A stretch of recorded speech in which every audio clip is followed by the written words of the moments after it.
Morning, we'll be taking a look at the Punch newspaper, Nation newspaper, Vanguard, and Alausa Alert. From the Punch, EFCC recovers fresh $445,000, 3 billion naira in humanitarian ministry probe. The Economic and Financial Crimes Commission said on Sunday it has freshly recovered $445,000 and 3 billion naira in the ongoing probe of the scandal in the Ministry of Humanitarian Affairs. The EFCC spokesman, Dele Agadumo, told the paper that the $445,000 and 3 billion naira were recovered between March and April, in addition to 30 billion naira earlier recovered before March, which the EFCC chairman Olukoyede referenced in an interview. Tariff hike. FG begs workers as the electricity union insists on strike. The federal government has appealed to members of the National Union of Electricity Employees not to down tools over the recent electricity tariff hike. This is as the union insisted that they would withdraw their services should the government fail to rescind its decision on the removal of subsidy on the tariff payable by Band A customers. Still on the Punch, Yoruba Nation, security beefed up in southwest government houses. Governments and security agencies in the southwest states have beefed up security around government structures and institutions, which with machinery put in place to forestall the breakdown of law and order by any group forcing an agenda on the state. Also, security agencies have warned that they would curtail any form of insecurity, adding that anyone parading himself as a Yoruba Nation agitator should either toe the path of peace or have himself to blame. Military bombs 7 illegal refineries in Rivers.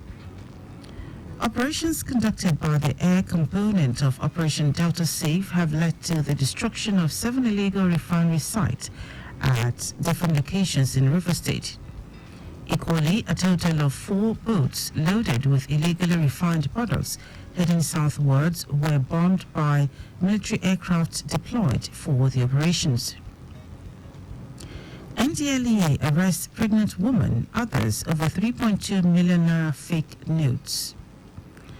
An 8-month pregnant woman and others were arrested in a series of coordinated raids across several states by operatives of the National Drug Law Enforcement Agency, leading to the seizure of 3.2 million naira counterfeit notes and illicit substances, underscoring the agency's commitment to combating drug-related crimes in the country. The operation led to the arrest of the 3 suspects at the Jabi Park in Abuja, but an earlier seizure of 3.2 million naira counterfeit cash by the NDLEA in Lokoja, Kogi State, prompted the follow-up operation that led to their apprehension. Moving on to the Nation newspaper, pressure to meet Band A consumers' 20-hour supply puts fragile national grid under threat.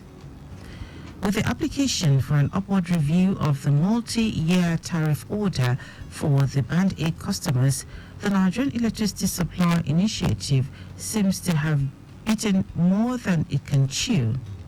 Its regulator, the Nigerian Electricity Regulatory Commission, examined over 3,000 feeders and sifted out about 481 feeders to serve the 15% of the customers who enjoy a minimum of 20 hours daily electricity supply. EFCC will try bank CEOs over COVID funds, World Bank loans. Anti-Graft Agency, Economic and Financial Crimes Commission (EFCC) has intensified its investigation into the culpability of bank chief executive officers in the mismanagement of COVID-19 funds and World Bank loans. Also under probe is the alleged mismanagement of recovered Abacha loot given to the Humanitarian Affairs, Disaster Management and Social Development Ministry for disbursement to the beneficiaries of the federal government support for the poor program. From the Vanguard newspaper, banks' recapitalization weighs down stock market. Investors lose 633 billion naira.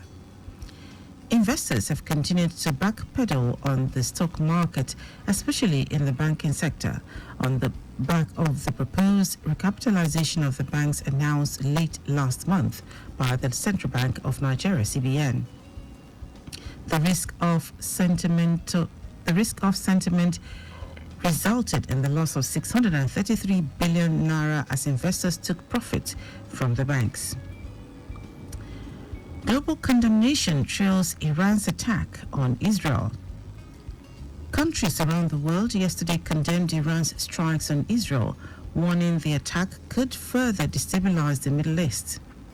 This is as Israel is debating Iran's attack response at the kennest with the U.S. and her allies scrambling to stop a slide into an all-out war. And the last one from Alausa Alert. Sanwo-Olu assures religious groups constant support. Religious organizations in Lagos State have been assured of the government's continuous support as well as cooperation in creating an enduring partnership for the benefit of the residents. The governor, who represented by his deputy at an event, said his administration had been committed to its efforts at making things easier for Lagosians through the provision of road infrastructure, blue and red line rail, food logistics hub, among other laudable projects. That's it. To keep a copy of any of the Dailies, go online to read more. Also, interact with us via our social media platforms: X Traffic Radio 961, Instagram Lagos Traffic Radio 961, Facebook Lagos Traffic Radio 96.1 FM. You can also subscribe to our YouTube channel Traffic Radio 961 and follow me across social media at Dele Agadumo.